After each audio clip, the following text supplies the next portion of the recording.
My fellow Nigerians, I speak to you today with a heavy heart and sense of responsibility, aware of the turmoil and violent protests unleashed in some of our states. Notably, among the protesters were young Nigerians who desired a better and more progressive country where their dreams, hope, and personal aspiration will be fulfilled. I am especially pained by the loss of lives in Borno, Jigawa, Kano, Kaduna, and other states, the destruction of facilities in some states, and the wanton looting of supermarkets and shops, contrary to the promise of protest organizers that the protest will be peaceful across the country.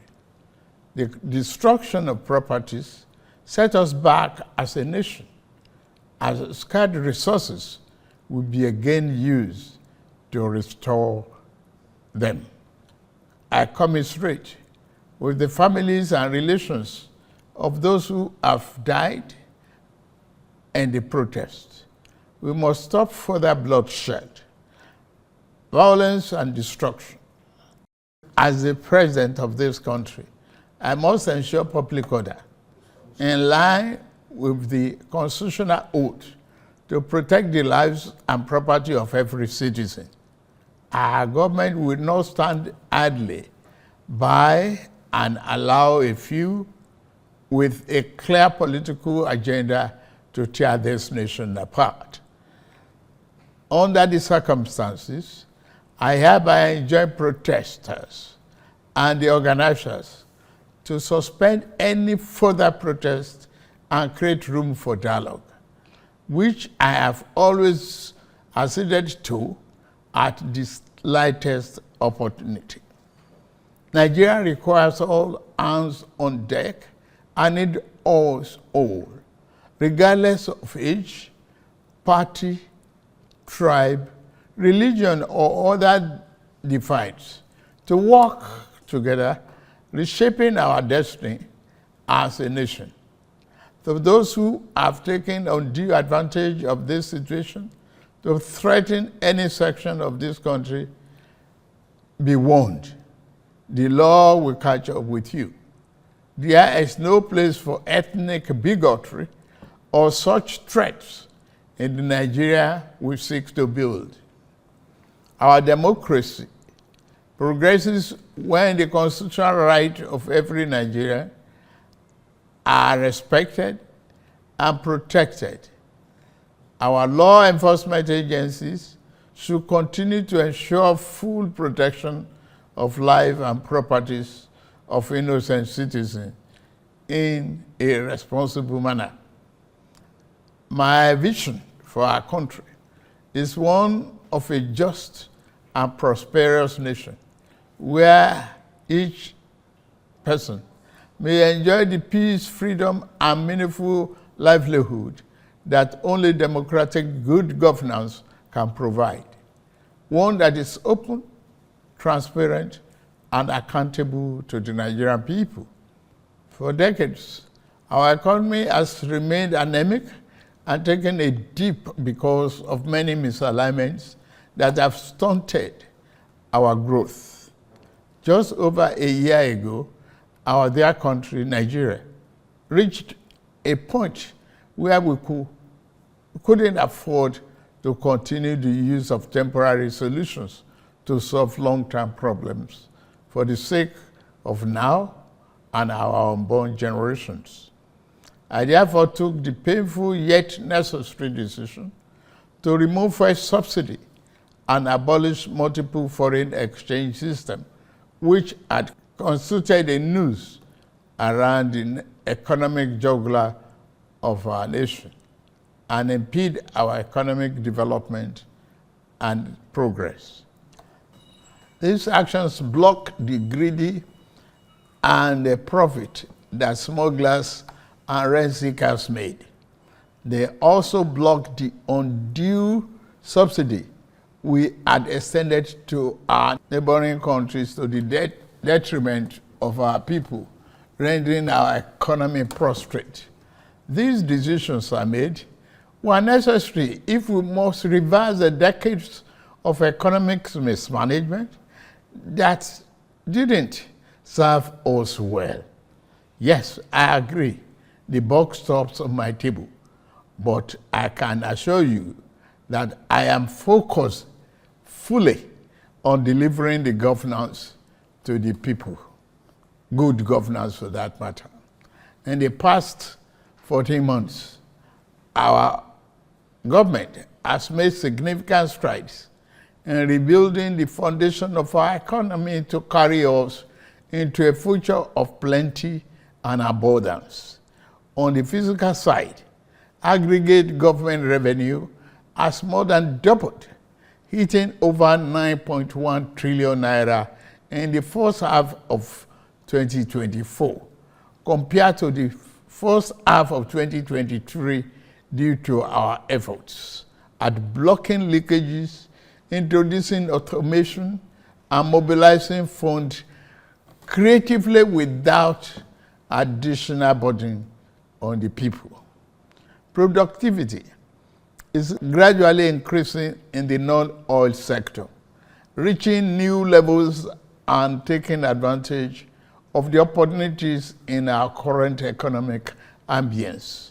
My dear brothers and sisters, we have come this far, coming from a place where our country spent 97% of all our revenue on debt service. We have been able to reduce that to 68% in the last 13 months. We have also cleared legitimate outstanding foreign exchange obligations of about 5 billion without any adverse impact on our programs. This has given us more financial freedom and room to spend more money on you, our citizens, to fund essential social services like education and healthcare. It has also led to our state and local government receiving highest allocation ever in our country's history from the Federation account. We have also embarked on major infrastructure projects across the country. We are working to complete inherited projects critical to our economic prosperity, including roads, bridges, railways, power, and oil and gas development. Notably, the Lagos-Calabar Coastal Highway and Sokoto-Badagry Highway projects will open up 16 connecting states, creating thousands of jobs and boosting economic output through trade, tourism, and cultural integration. Our once declining oil and gas industry is experiencing a resurgence on the back of the reforms I announced in May 2024 to address the gaps in the Petroleum Industry Act. Last month, we increased our oil production to 1.61 million barrels per day, and our gas assets are receiving the attention they deserve. Investors are coming back, and we have already seen 2 foreign direct investments signed, over $500 million since then.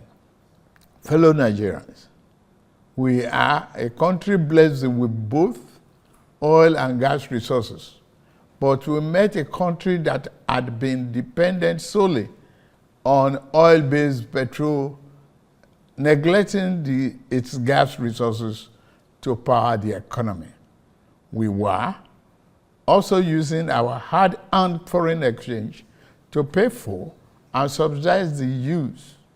To address this, we immediately launched our compressed natural gas initiative, CNG, to power our transportation economy and bring us down. This will save over 2 trillion naira a month being used to import PMS and AGO and free up our resources for more investment in healthcare and education. To this end, we'll be distributing 1 million kits of extremely low or no cost to commercial vehicles that transport people and goods and who currently consume 80% of imported PMS and AGO. We have started the distribution of conversion kits and setting up of conversion centers across the country in conjunction with the private sector. We believe that this CNG initiative will reduce transportation costs by approximately 60% and help to curb inflation. Our administration has shown its commitment to the youth by setting up the student loan scheme. To date, 45.6 billion has already been processed for payment to students and their respective institutions. I encourage more of our vibrant youth population to take advantage of this opportunity. We established the Consumer Credit Corporation with over 200 billion to help Nigerians to acquire essential products without the need for immediate cash payment, making life easier for millions of households. This will consequently reduce corruption and eliminate cash and opaque transactions. This week, I ordered the release of an additional 50 billion naira, each for NEL Fund, the student loan, and Credit Corporation for the proceeds of crime recovered by the EFCC. Additionally, we have secured $620 million under the Digital and Creative Enterprises, IDICE, a program to empower our young people, creating millions of IT and technical jobs that will make them globally competitive. This program, including the 3 million technical talent scheme, unfortunately, one of digital centers was vandalized during the protests in Kano. What a shame. In addition, we have introduced the Skill Up Artisans Program, SUPER, the Nigerian Youth Academy, NIA, and the National Youth Talent Export Program, NATEP. Also, more than 517 billion has been released to the 36 states to expand livelihood support to their citizens, while 600,000 nano businesses have benefited from our nano grants. An additional 400,000 more nano businesses are expected to benefit. Furthermore, 75,000 beneficiaries have processed to receive our 1 million micro and small business single-digit interest loans starting this month.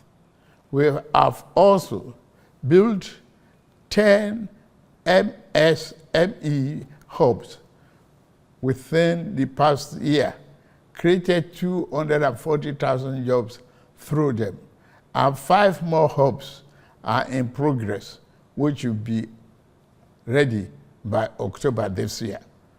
Payment of 1 billion each also have been made to large manufacturers under our single-digit loan to boost manufacturing output and stimulate growth.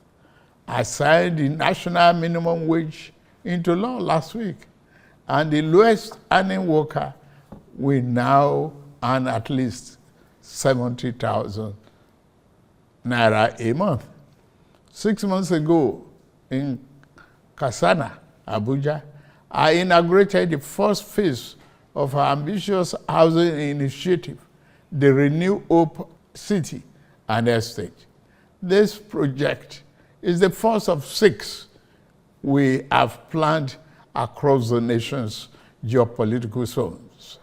Each of these cities will include a minimum of 1,000 housing units, with Kasana itself set to deliver 3,212 units. In addition to this city project, we are also launching the Renew Hope Estate in every state, each comprising 500 housing units. Our goal is to complete a total of 100,000 housing units over the next 3 years. This initiative is not only about providing homes, but also about creating thousands of jobs across the nation, as well as stimulating economic growth. We are providing incentives to farmers to increase food production at affordable prices. I have directed that tariffs and other import duties should be removed on rice, wheat, maize, sorghum, and drugs, and other pharmaceutical medical supplies for the next 6 months, in the first instance, to help drive down the prices. I have been meeting with our governors and key ministers to accelerate food production. We've distributed fertilizers. Our target is to cultivate more than 10 million hectares of land to grow what we eat. The federal government will provide all necessary incentives for this initiative, whilst the state provide the land, which will put millions of our people to work and further increase food production. In the past few months, we have also ordered mechanized farming equipment, such as tractors and planters, worth billions of naira from the United States, Belarus, and Brazil. I can confirm to you that the equipment is on the way. My dear Nigerians, especially our youths, I have heard you loud and clear. I understand the pain and the frustration that drive this protest, and I want to assure you that our government is committed to listening and addressing the concerns of our citizens. But we must not let violence and destruction tear our nation apart. We must work together to build a brighter future where every Nigerian can live with dignity and prosperity. The task before us is a collective one, and I am leading the charge as your president. A lot of work has gone into stabilizing our economy, and I must stay focused on ensuring that the benefits reached every single Nigerian as we promised. My administration is working very hard to improve and expand our national infrastructure and create more opportunities for our young people. Let nobody misinform and miseducate you about your country or tell you that your government does not care about you. Although there have been many dashed hopes in the past, we are in a new era of renewed hope. We are working hard, and the result will soon be visible and concrete for everyone to see, feel, and enjoy. Let us work together to build a brighter future for ourselves and for generations to come. Let's choose hope over fear, unity over division, and progress over stagnation. The economy is recovering. Please, don't shut out this oxygen. Now that we have been enjoying democratic governance for 25 years, do not let the extremists of enemies of democracy use you to promote an unconstitutional agenda that will set us back on our democratic journey. Forward ever, backward never. In conclusion, security operatives should continue to maintain peace, law, and order in our country, following the necessary Convention on Human Rights, to which Nigeria is a signatory. The safety and security of all Nigerians are paramount. Thank God and thank you for your attention, and may God continue to bless our great nation. Thank you very much.